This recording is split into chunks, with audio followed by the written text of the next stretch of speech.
여러분, 우리가 보기에 더 나은 것을 내려놓을 수 있는 믿음이 있기를 주의 이름으로 축원합니다. 아멘.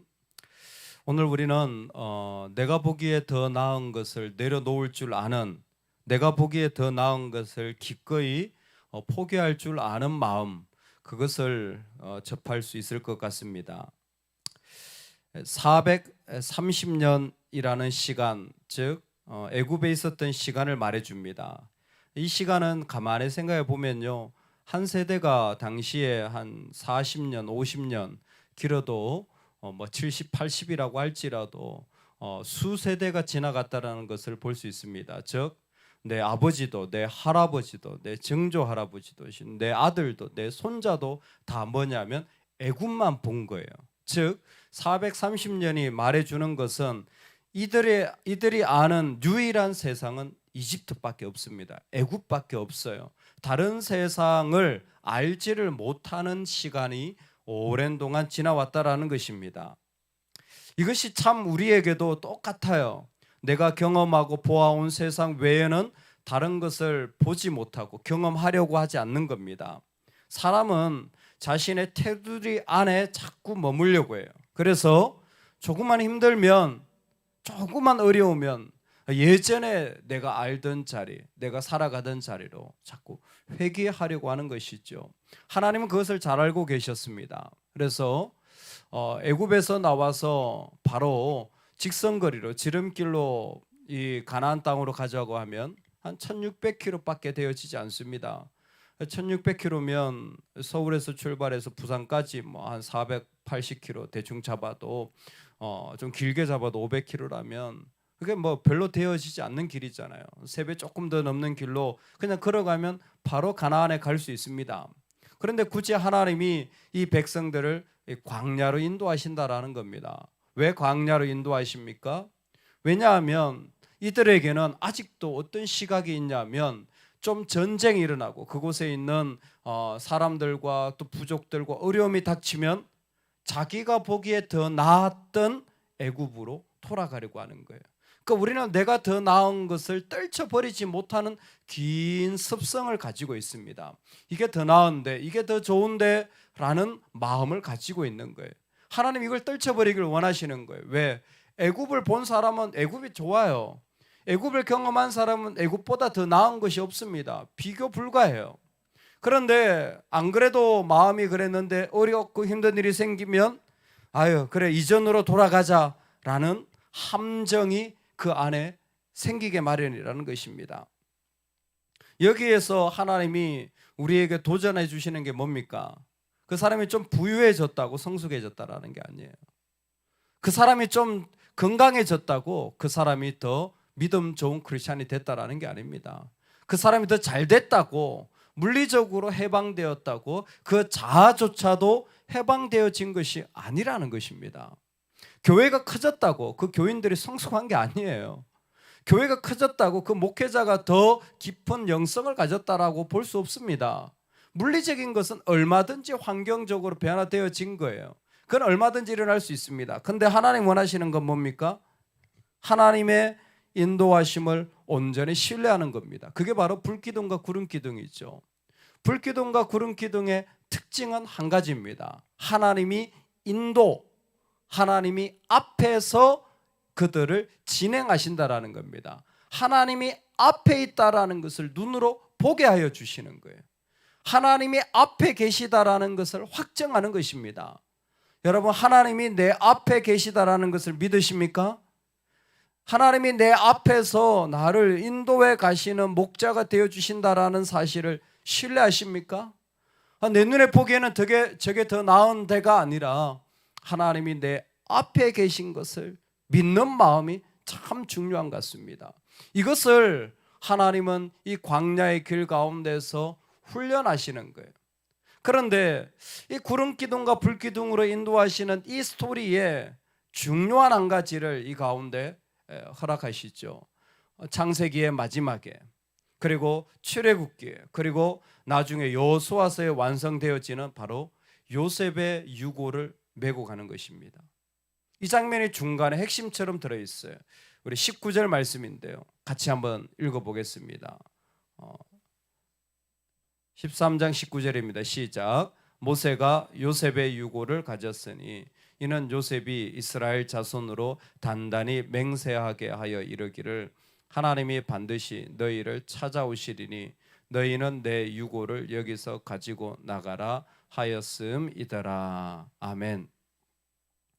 내 유고를 가지고 나가라라는 요셉의 도전에 중요한 영적인 교훈을 거기다 심어 놓았는데 하나님이 반드시 너희를 찾아오시리니라는 것입니다.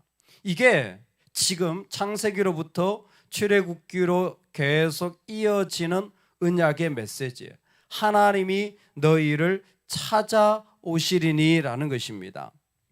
하나님이 너희를 찾아오신다라는 것은 요셉의 때에 하나님이 복을 주신 것처럼 이 유고를 통하여서 하나님의 언약이 계속 흘러가고 있다라는 것을 보여주는 상징이겠죠. 그런데 요셉의 이 표현, 하나님이 너희를 찾아온다라는 게, 하나님이 앞에 인도한다는 게 얼마나 감사한 메시지입니까? 축복 아닙니까? 근데 이게 찾아온다라는 말이 민수기의 말씀을 보면요, 좀 다르게, 지금 출애굽기 34장에 보면 좀 다르게 해석되어 있습니다. 출애굽기 34장에도 하나님이 찾아오십니다. 송아지 우상을 만들고 시내산에서 범죄했을 때 하나님이 찾아오십니다. 그때는 이렇게 표현되어 있어요. 내가 찾아오는 날에는 그들에게서 그들의 죄를 찾으리라 그랬습니다. 하나님이 찾아오시면 복이 되어지십니다. 그런데 34장에 가니까 하나님이 찾아오신다라는 것은 또 한 부분에서 하나님은 우리의 죄를, 이스라엘의 죄를 알고 계신다라는 거예요. 그리고 그 죄를 알고 계시고 찾아오셔서 그 죄가 드러나도록 심판하신다라는 것입니다. 이게 하나님의 찾아오심이에요. 하나님이 이스라엘 백성들과 원하는 관계가 이겁니다. 애굽이 좋았던 사람은 자신에게 더 좋은 방향, 자신이 보기에 더 나은 방향으로 자꾸 가려고 하는데 그건 믿음의 방향이 아니라는 거예요. 믿음의 방향은 하나님이 찾아오시고 하나님이 앞서 가시는 거예요. 즉 하나님이 인도해 가셔서 하나님에게 좋은 그 길을 걸어가는 겁니다. 그게 때로는요, 나한테 복이기도 해요. 나한테 축복으로 풍성을 주기도 합니다. 그런데 때로는 하나님이 앞서 가시는 길이 뭐냐면 내 죄악을 드러내기도 해요. 내 허물을 드러내기도 합니다. 내 악함을 드러내고 내 치욕스러움을 드러내는 길이기도 합니다. 그게 너무 고통스러워요. 그런데도 불구하고 하나님은 그 길로 인도하시는 거예요. 할렐루야. 여러분, 우리는 내 부끄러움을 감추려고 하잖아요. 우리는 내 치욕스러움을 안 드러내려고 하잖아요. 근데 하나님 뭐라요? 드러내라. 그것을 말해라. 그것을 고백해라. 그것이 네가 나를 닮아가는 길이다. 비록 아프지만 하나님은 백성에게 찾아오십니다. 다른 표현으로 백성을 치십니다. 하나님 백성을 치시면서 동시에 함께 하시는 거. 어떻게 함께 하시는 분이, 복을 주시는 분이 그 수치와 부끄러움을 다 드러낼 수 있습니까? 아니, 몰래 하시면 되지. 안 보일 때 개인적으로 하시면 되지. 하나님 안 그러세요. 우리가 다 알도록 그 죄를 다 드러내십니다. 하나님은 이 일을 이루어내신 분이에요. 그래서 너무나 치욕스럽게도 하나님은 그리스도 안에서 자신의 죽음을 경험하시는 분입니다. 하나님이 어떻게 이 치욕스러움을 경험하실 수 있습니까? 죽음이라는 것을. 이건 하나님의 것이 절대로 아닌데, 그런데 하나님은 그리스도 안에서 그 치욕스러움을 경험해내심으로 우리에게 바로 이 진정한 하나님이 찾아오시는 길을 허락하여 주시는 거예요. 그래서 주님을 따라가면요, 두 가지예요. 하나는 양으로 풍성케 하여 주시는 주님을 경험하는 겁니다. 동시에 정말 주님을 따라간다면 내 안에 있는 부끄러움과 치욕스러움을 나타내고 발견하는 고통을 경험하는 거예요.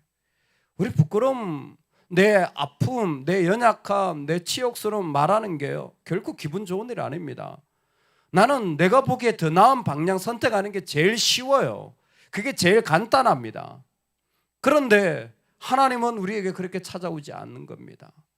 우리의 악함을 드러낼 때, 우리의 치욕스러움을 드러낼 때 그것이 진정한 그 사람의 성숙이요 출애굽이라는 해방이라는 것입니다.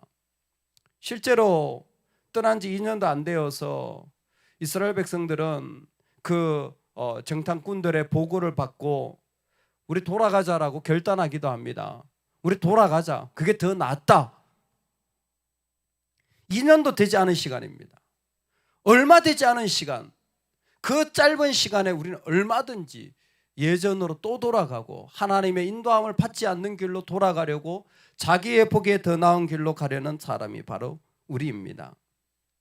이 시간에 우리가 하나님 앞에서 살아가야 될 삶의 자리는 분명한 것 같습니다.